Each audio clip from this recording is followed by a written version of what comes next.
Hello, all you lovely souls who revel in embracing life just as I do.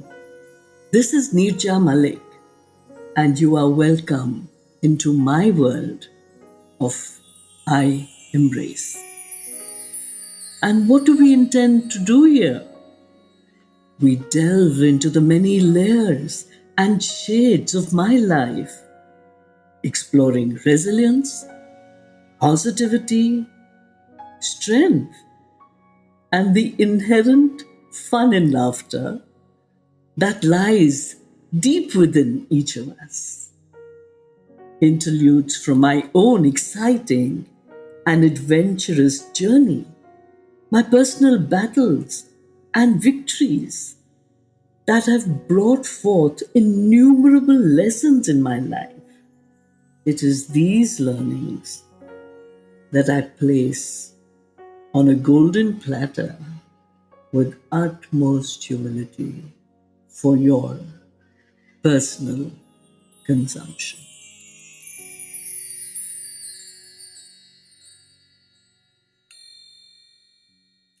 My dearest, darling listeners, you wonderful souls that have shared with me the many tumultuous occasions and happenings of my life. And these episodes link not only the occasions, but also the emotional, mental, and spiritual evolution of everything that happens to one, imbibes it, rolls it up into one, and moves forward.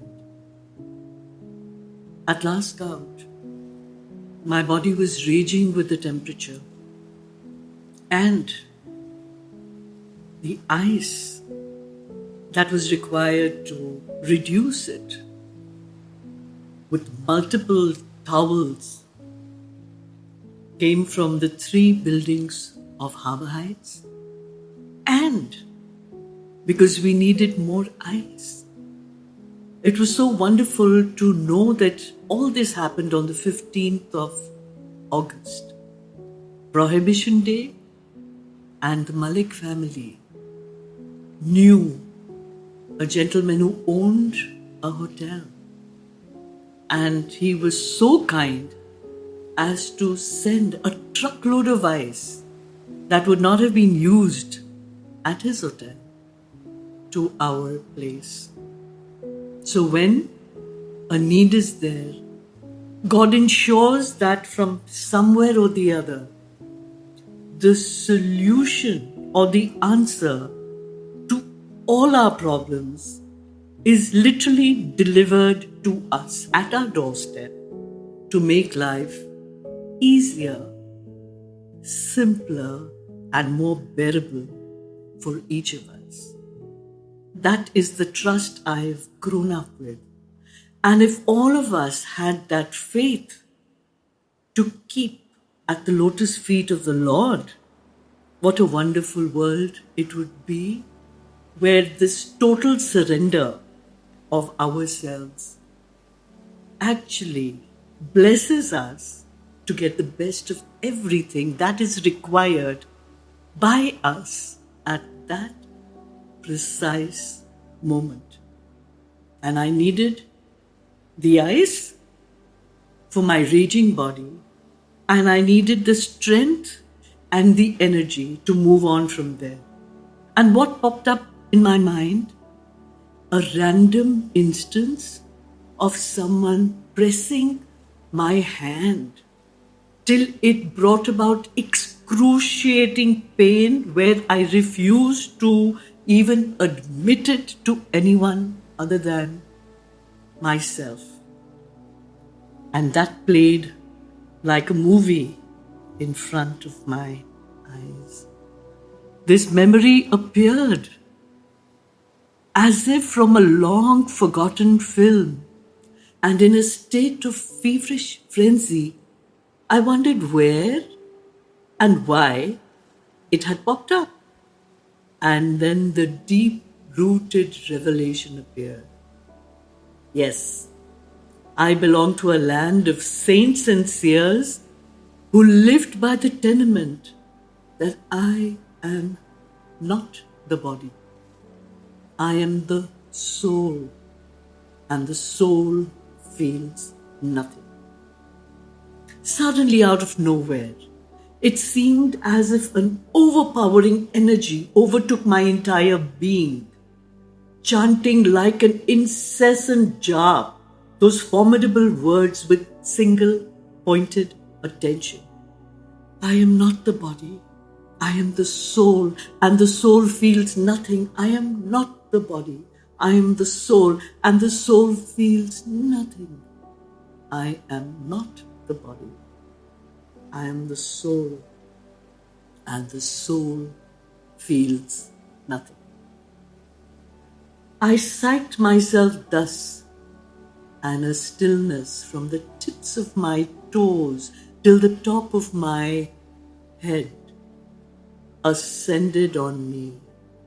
I was transported to another realm altogether, as if I was not within, but outside of my body, watching the proceedings from afar with the eyes of a witness, the eyes of a Sakshi. The line of action carried on. The dipping, the squeezing, the slamming of the towels on my burning hot body carried on. But I did not feel anything. I stopped shrieking. My children stopped screaming. And I thought to myself that all is now well with my world. But this lasted only for a few seconds. My mother, horrified at the fact that there was no response from what seemed like a lifeless body lying there, started slapping my cheeks with intensified fervor, her hot tears falling on my face. How could I express my feelings to my mother? How could I convey to her that the spark of life had not left me yet? I had purposely psyched myself to such an extent that I believed that I had created an abstract sheath around my body that was untouched by the freezing impact of the icy soaked towel. I had no energy. I had no energy to inform my mother of what was going on deep inside the very depths of my being. So I looked at her with half closed eyes and I said, I am not the body, I am the soul, and the soul feels nothing. My mother thought that I was saying a fond farewell to her, that I was going to leave the realm of the living and go into the realm of the dead. She wept furiously, her hot tears cascading down my cold face. And she wept and she said, "You cannot go now. Who will look after your twins? They will be motherless. You need to be here." And she kept slapping my face as if to get a response. How could I convince her that this feeling was one that was self-induced? How could I tell her that? However, things took a different turn.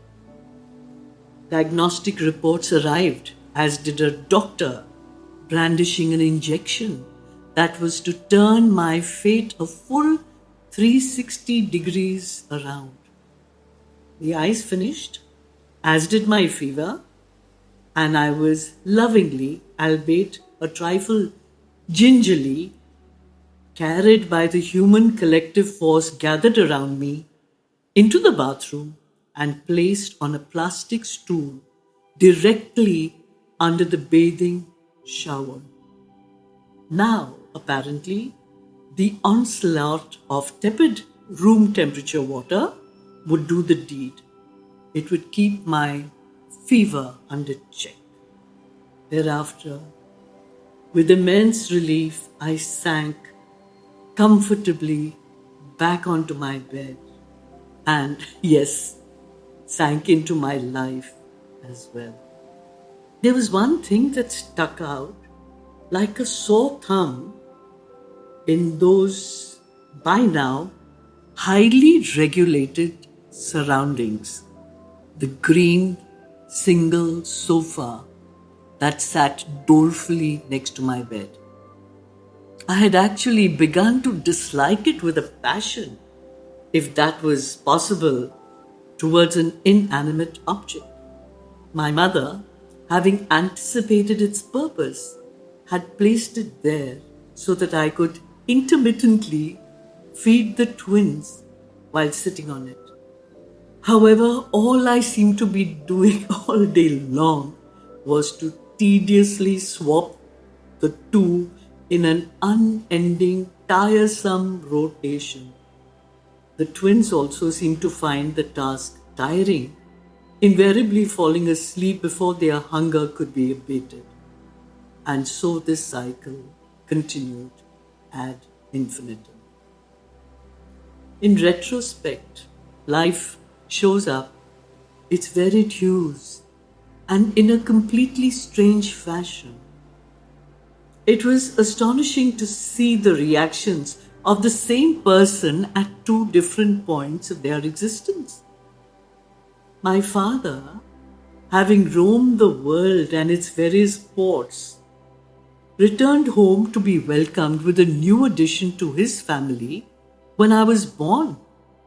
Setting his eyes excitedly on me, his daughter, he fumbled furiously because he was scared to the core of dropping this precious infant, this precious cargo. He was willing to hold me only if I was presented to him on a cushion placed safely on his protective and shielding extended arms. Fast forward to the future, the children grew steadily, as did my father's fearless confidence. He happily trotted around the house, tucking a grandchild under each arm, as would a shepherd ensconcing a lamb by its forelimbs safely against his body. How strange is it that the same person who dreaded holding the child actually thought that he could just lift his two grandchildren nonchalantly in his arms as if they were tiny little sheep. Well, this also occurred to me, and I think I stored it somewhere in the recesses of my mind, the crevices of my mind, to come up and to bear its truth. Yes, evolution of every human being is not only a possibility, but is the truth. And yes, once again, the only thing permanent is change. And change we all do, change we all must. Looking out from the depths of the windows of my mind, the seed of a thought is naturally planted. What have I internalized? And what have I embraced? PMES. When my palm was deliberately pressed so painfully hard, I purposely did not allow the pain to be shown on my face. That was the first insight I had in being able to suppress pain in any form. PMES. Physical, mental, emotional, and spiritual. My face would carry a lingering smile, diametrically opposed to the seething turbulence within. Herein lay the deep-seated, multi-layered conditioning. The challenges I faced are hidden as a treasured secret within the crevices of my heart, mind, and soul. In retrospect, I present myself as an ever-smiling, ever-laughing entity, no matter what the odds might entail. You could call it Pavlov's conditioning. You could call it habitual conditioning. But the fact of the matter is, I don't even let a whiff of the pain I feel deep within me ever escape to the gullible outer world. The simple, eternal truth, my darlings, is that if I can do it, so can you. Yes, if I can do it, so can you. That is the ace I have up my sleeve. That is what I live by. That is what I encourage anyone and everyone I speak to, regardless of whether they are my patients, my family, my friends, and in some aspects, even myself. After all, self-motivation is also important, as you well know. Yes. If I can be diagnosed innumerable times with different traumatizing, disturbing adversities and still dispel all those negative feelings and fill them up with excited anticipation of how I can overcome all that, so can you. If I can have different surgeries of varying, shattering momentum, so can you. And what happens when I have a surgery? It's just not one word. It is that you are cleared up, you are cleaned, you are sanitized, and you are taken into a separate room where they actually insert the vein with a needle. But what do you do when you cannot have those needles inserted into the veins of your arms? Remember breast cancer, 98 left side. Breast cancer, 2004 right side. My veins were taboo. So what happens next? Every time you require blood for testing, or you require to put in some medication into your body, even if it is to put in isotopes for a PET scan, where does it go?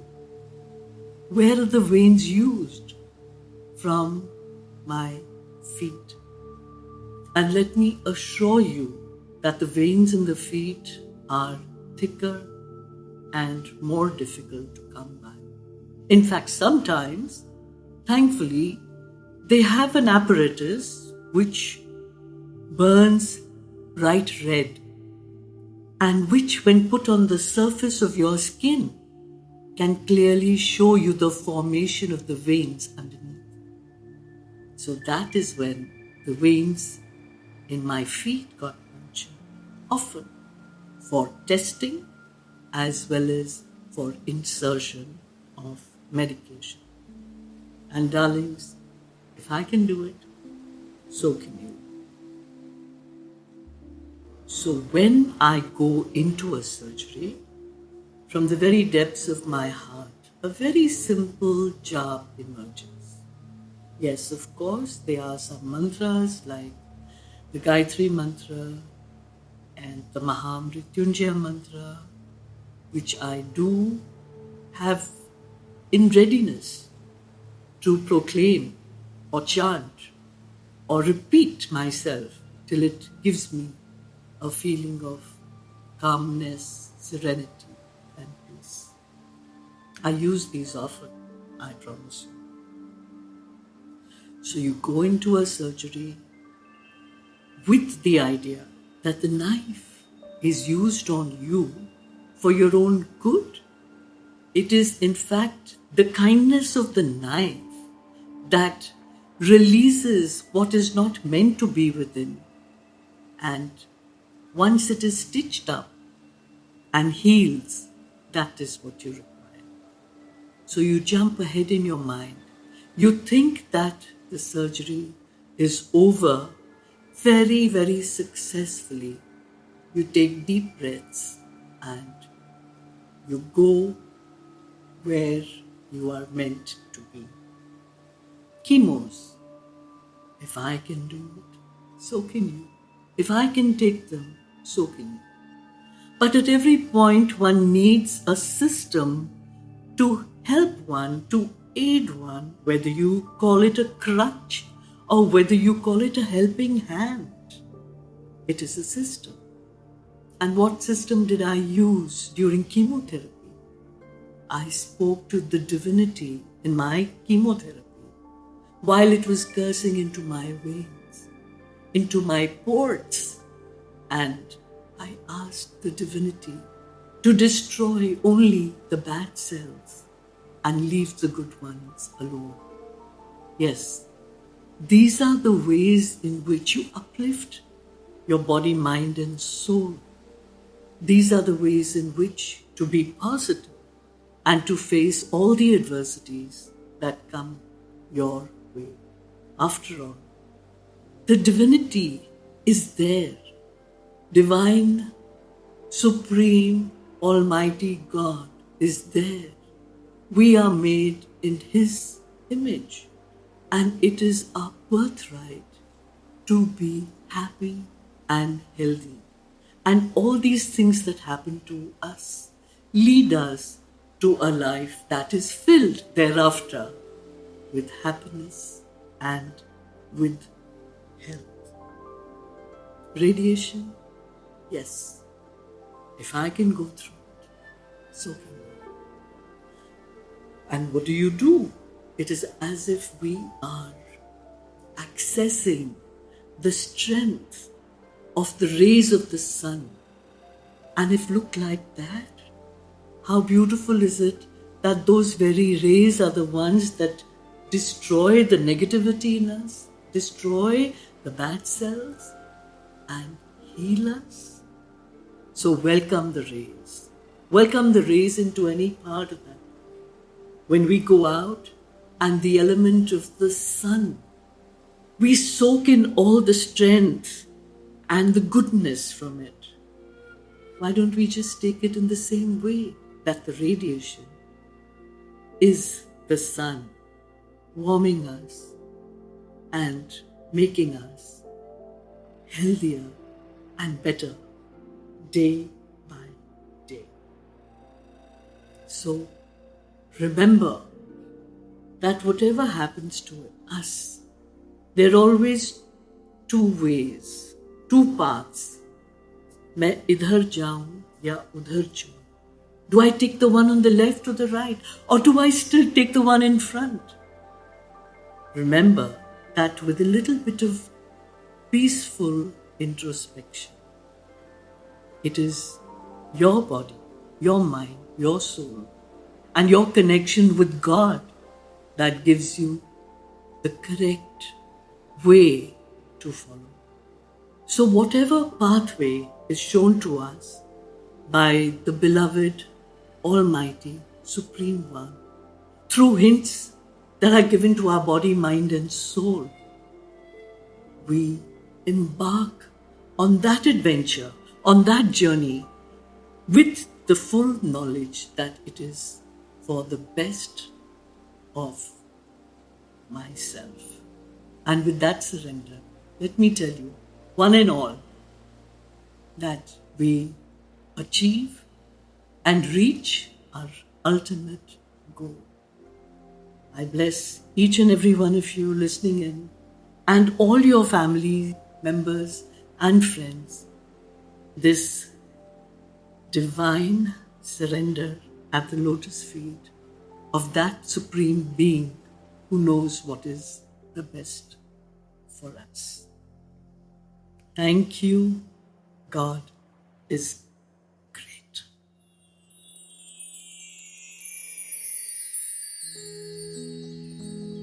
I Embrace isn't just about my journey of conquering cancer. It's about embracing life in all its entanglement and beauty. Remember, in this journey of life, you are never alone.